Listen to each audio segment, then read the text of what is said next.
추운 날씨에 와주셔서 감사드립니다. 제가 짧게 말씀드릴 것은요, 염증성 장질환이 우리 한국인에서 얼마나 많이 있고 어떤 문제를 일으키고 있는지, 또 개인적으로나 국가 사회적으로 어떤 문제를 일으키는지를 잠시 소개해 드리려고 합니다. 그래서 염증성 장질환이 무엇인지 알아보고요, 우리 주변에 우리 친구나 가족이나 동료들 중에 얼마나 앓고 있는지 알아보고 개인적으로나 국가 사회적으로 어떤 영향을 미치는지 소개를 해드리려고 합니다. 그 슬라이드에서 보시는 것처럼 크론병과 궤양성 대장염을 묶어서 우리가 염증성 장질환이라고 합니다. 요즘에 크론병 같은 병을 앓는 연예인들이 소개되고 하면서 이제 요즘 많이 알고 계시는데요. 크론병과 궤양성 대장염은 형제의 병이지만은 약간은 다릅니다. 크론병은 특징이 크게 두 가지로 보시면 될 것 같은데, 크론병은 입부터 항문까지 이 소화기관에 어디든지 다 발생할 수 있다는 특징이 하나가 있고요. 두 번째는 우리 점막, 약한 살이죠. 안쪽에 소화기관이 약한 점막만 침범하는 것이 아니라 점막을 뚫고 들어가서 근육, 깊은 곳까지 염증을 만든다. 그러니까 이 소화기관 전체에 일어날 수 있고 또 깊은 염증을 일으킨다라고 하는 것이 크론병의 특징이 되겠습니다. 그래서 크론병을 앓게 되면은 대개 이제 염증이 일어나기 때문에 배가 아프고요, 복통이 일어나고 소화관에 염증이 일어나니까 영양소가 흡수가 잘 안 됩니다. 그래서 복통과 설사를 가장 중요한 증상으로 나타나게 되고요. 아까 말씀드린 것처럼 염증이 깊이 파고 들어가기 때문에 심한 경우에는 새끼를 만들어서 염증이 장내로 퍼지게 되면은 발열을 일으킬 수도 있습니다.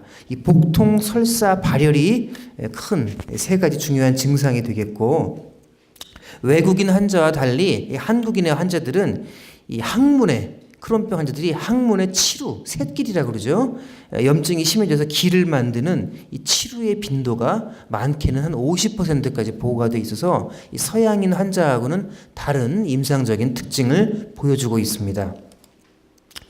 궤양성 대장염은 아까 말씀드린 크론병과는 약간 다르게 대장에만 발생합니다. 대장. 그래서 이름이 궤양성 대장염이고요. 이 점막, 약한 살만 발생을 하지 염증이 깊이 근육까지 파고 들어가지는 않습니다. 그리고 범위에 따라서는 이제 항문 끝부터 병이 시작을 해서 위로 올라가는 그런 특징을 갖고 있는데, 이것이 바로 궤양성 대장염입니다. 궤양성 대장염 환자의 증상으로 제일 흔한 것은 잘 알고 계시겠지만 혈변, 피가 나니까 맨 처음에 알게 되고요. 이 염증이 심하니까는 직장 점막이 민감도가 매우 올라갑니다. 그렇기 때문에 변을 참지를 못하고 후다닥 화장실을 찾게 되는 대변 절박증, 또 대변을 보아도 보지 않은 것처럼 또 가고 싶은 후중감, 혈변, 대변 절박증, 후중감, 이 세 가지가 가장 중요한 흔한 증상으로 되어 있습니다. 그러면은 크론병과 궤양성 대장염은 왜 생길까요? 지금 우리나라를 비롯한 아시아 각국에서는 발생률이 급격하게 증가를 하고 있는데, 그 이유는 예상하시는 것처럼 이 환경이, 살아온 환경이 많이 바뀌었다는 거죠. 식생활 습관도 많이 바뀌고 환경 오염도 생기고, 그러던 와중에 이 몸에 어떤 유전적인 소외를 갖고 있는 사람들이 이런 환경적 유해인자를 만나게 되면은 장내 미생물의 균총에 많은 변화가 생깁니다. 그러면 우리 몸은 그런 미생물의 변화를 또 이상신호로 파악을 해서 염증 반응을 일으키게 되는데, 이런 세 가지 인자가 모여서 크론병과 궤양성 대장염이 발생한다고 알려져 있습니다. 그럼 두 번째로 우리 주변에 얼마나 많을까 한번 생각을 해볼게요.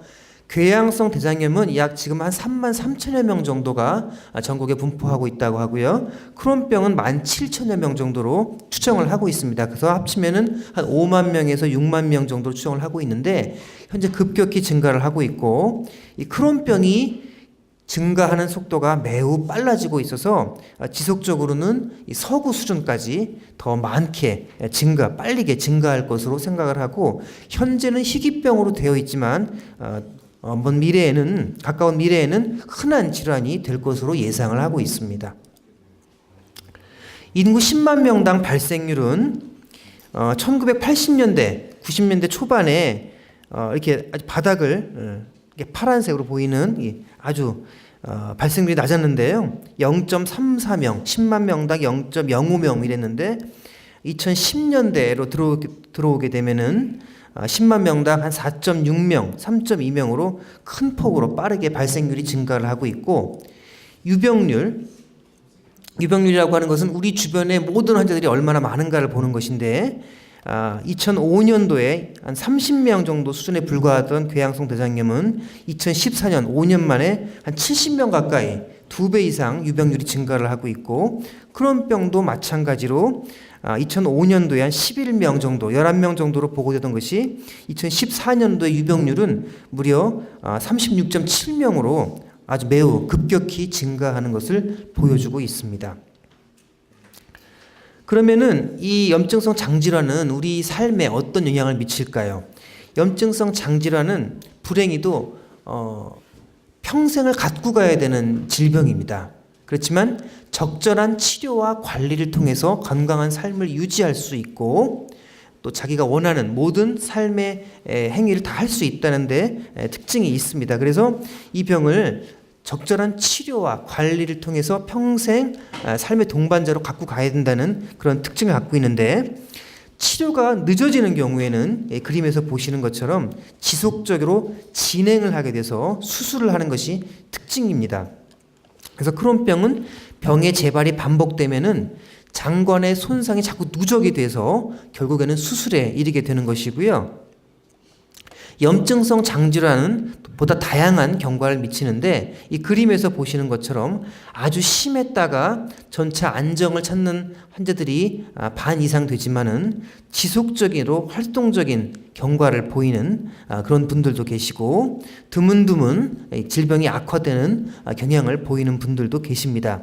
이 궤양성 대장염은 이 크론병에 비해서 보다 예측이 좀 쉽지 않다는 특징을 갖고 있고, 적절하게 염증을 관리하지 않으면은 대장암 발생률이 높다는 것도 한번 기억해 두실 만 하겠습니다. 그럼 우리 실생활에는 어떤 영향을 미치고 있을까 보시면은, 대한장연구학회에서 환우들을 대상으로 조사를 해봤습니다. 한 63%의 환자가 이 질환으로 인해서 학업, 업무, 가사에 영향을 받는다. 그 말은 삶의 질이 극도로 나빠진다. 적절한 치료를 받지 않으면 삶의 질이 좋아지지 않는다라는 것을 알 수가 있고요. 특히 일상생활에 큰 문제를 일으켜서 이 병이 주로 젊은 사람들한테 많이 나오기 때문에 결석이나 휴가, 조퇴와 같은 문제들이 로 인해서 2차적으로 생기는 삶의 부담이 많이 있습니다. 이 학생들과 젊은 직장인들이 많이 이 병이 생기는데, 보시면은 이런 휴가, 조퇴, 결석 이런 것들이 많이 문제가 되고 있고, 33%의 환자는 그럼에도 불구하고 본인이 질환을 앓고 있다고 주변 사람들에게 알리지 않는다고 합니다. 그 이유는 내가 이 병을 갖고 있다는 것에 의해서 피해를 볼까봐, 불이익을 당할까봐라고 생각을 하고 있기 때문에 오늘 중알고 톡투요 행사와 같은 행사를 통해서 이 질병의 어떤 질병인가를 사회적으로 널리 알리고 사회적인 호응을 이끌어내는 것이 또 중요한 문제가 될 것 같습니다.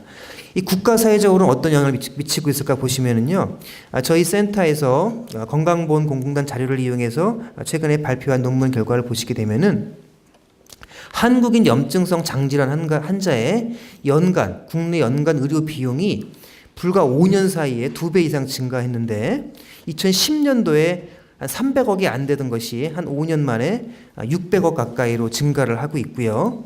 또 환자 1인당 의료 비용도 한 5년 사이에 2배 이상 증가하고 있습니다.